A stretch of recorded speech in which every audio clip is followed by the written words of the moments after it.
The Circle K on Baseline Highway had been open since 1994.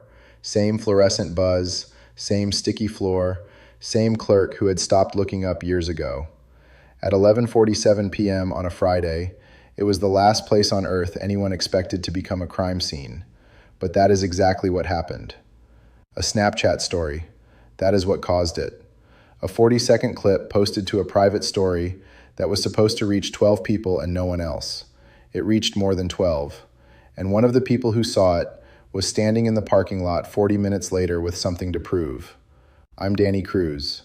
This is the kind of case that should be making national headlines. Most of the time, it doesn't, because it doesn't fit the shape the news likes.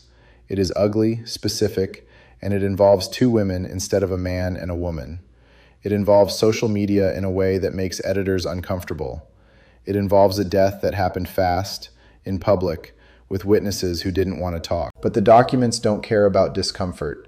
The court records exist, the phone records exist, the surveillance footage exists, and what they show is a story about a Snapchat post, a grudge held for 2 years, a confrontation in a gas station lot, and one woman who walked out of that lot on pavement that would later be described in a coroner's report as the place where she died.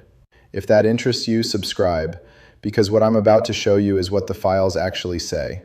Let me start with who was there. Keisha Morgan was 26 years old. She worked part-time at a nail salon in Glendale and spent the rest of her time managing a private Snapchat story that her ex-boyfriend's new girlfriend would almost certainly see. She was good at the game. She had been playing it since high school.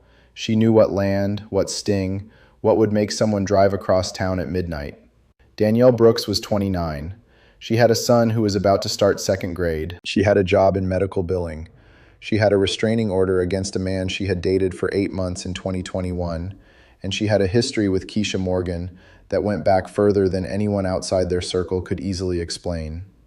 They had grown up in the same neighborhood, same middle school, same bus route, and at some point in their late teens, something had broken between them. Neither of them could have told you exactly when. That is usually how it works. What I can tell you is what happened next. The Snapchat story was posted at 10:58 p.m. It was 41 seconds long. It showed Keisha in a car in the parking lot of the same Circle K. She was laughing. The camera caught the gas pump. The timestamp was visible in the corner. In the background, just barely audible, a voice that witnesses would later identify as belonging to someone who was with Keisha said something about Danielle Brooks. Something degrading, something specific. The clip was set to a private story. 12 people, circle of friends. It was supposed to stay there. It didn't. A screenshot was taken. By who, the investigation could never fully determine.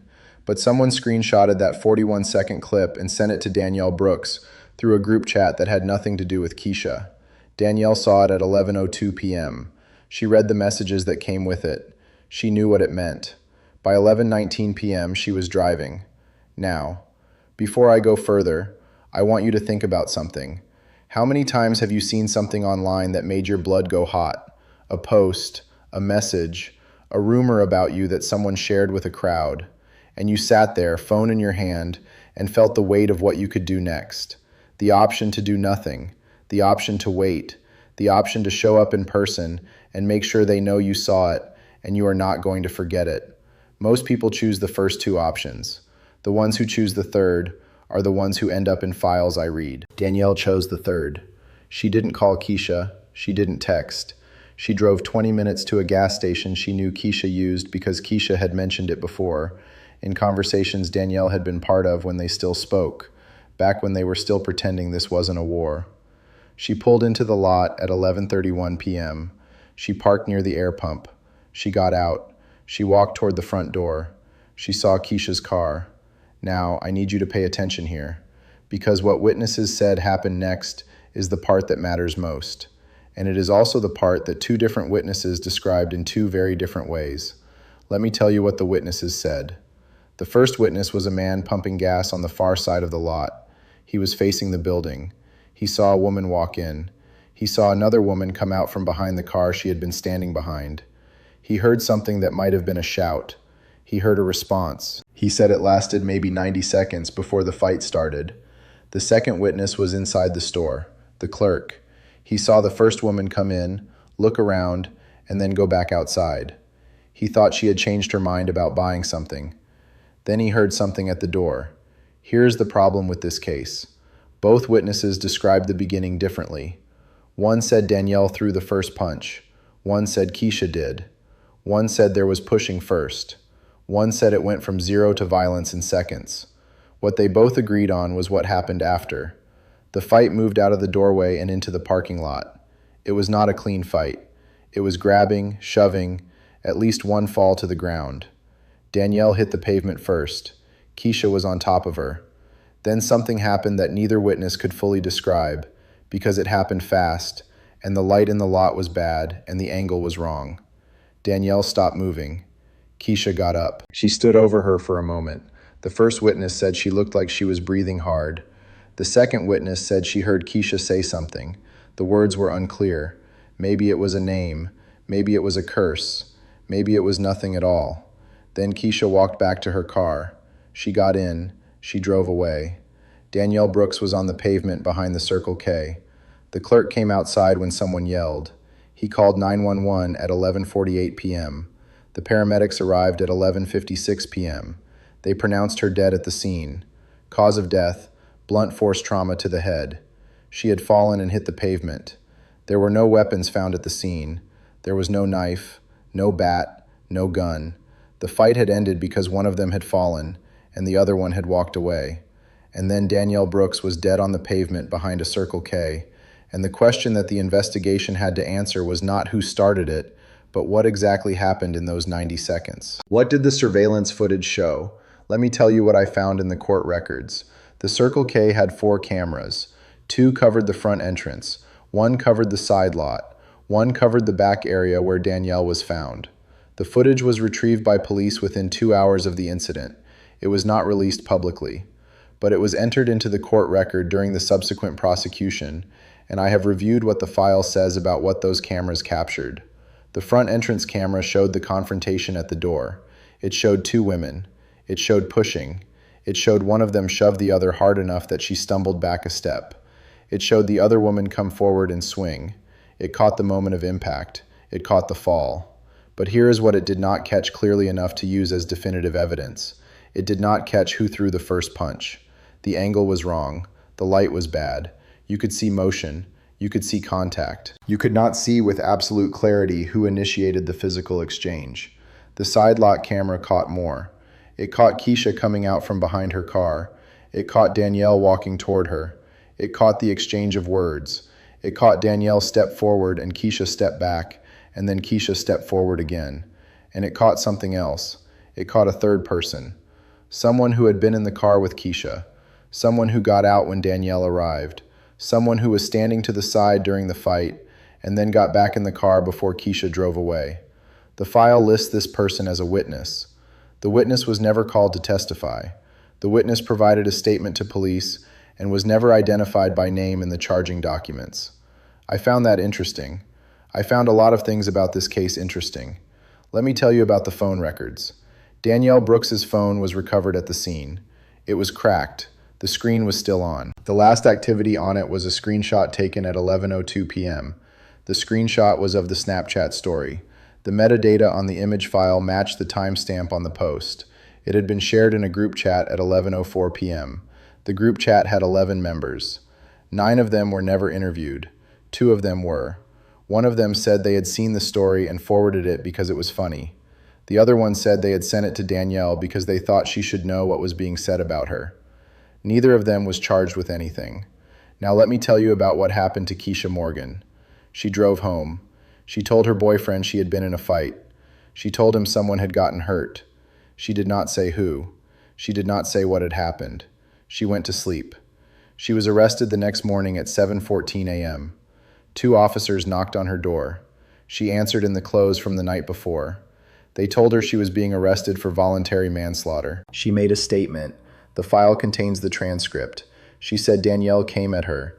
She said she had been scared. She said she did not mean for anyone to get hurt. She said the fight got away from her, and she panicked and left. She also said something else. She said Danielle had been waiting for a reason to come after her.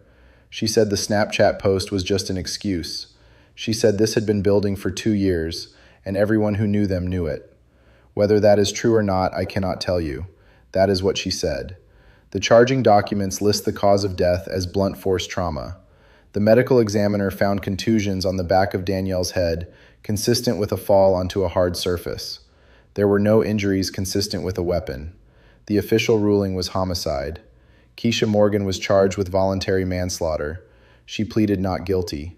The trial lasted 11 days. Now I want to stop here for a moment, because I need you to understand something about how these cases work.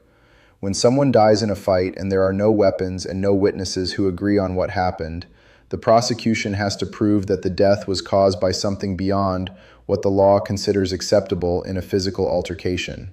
They have to prove that Keisha's conduct was beyond the boundaries of what a reasonable person would do in the same situation. That is a high bar. The prosecution argued that Keisha had instigated the confrontation, that she had posted the Snapchat story knowing Danielle would see it, that she had been waiting in the parking lot for her, that the fight was not something that happened spontaneously, but something she had planned or at least anticipated.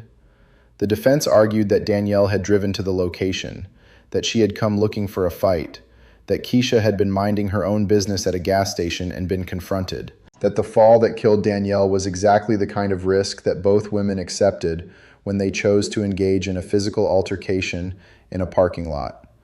The jury deliberated for 6 hours. They found Keisha Morgan guilty of voluntary manslaughter. She was sentenced to 12 years in state prison. She will be eligible for parole after serving 8. That is what the court record says. I want to tell you something else the file says. Danielle Brooks was 29. She had a son who was 7. He was staying with his grandmother the night his mother died. He was not told what happened until the next morning.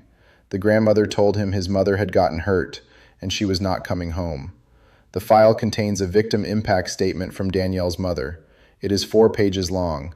She describes her daughter as kind, hardworking, protective of her son. She describes the moment she found out. She describes what it has been like for her grandson, who is now in 3rd grade, who asks about his mother and does not always get an answer that makes sense to him. She says she watched the surveillance footage. She says she watched it many times. She says she still cannot understand why it happened.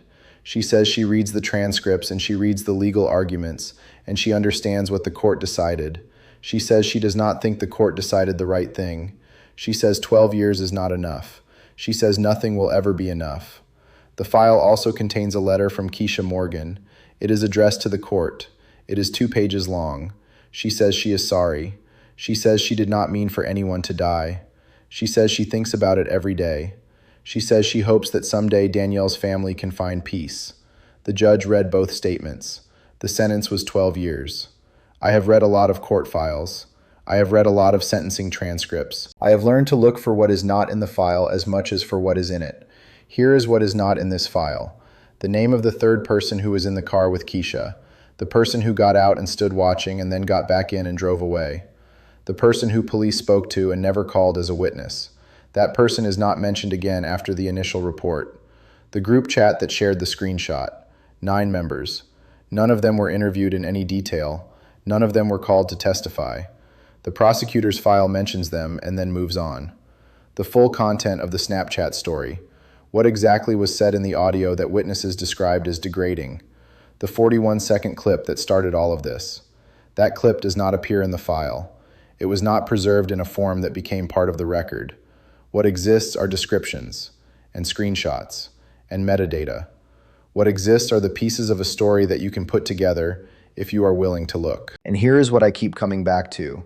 2 women, a Snapchat story, a parking lot, a fight that ended with one of them dead on the pavement, and a sentence of 12 years.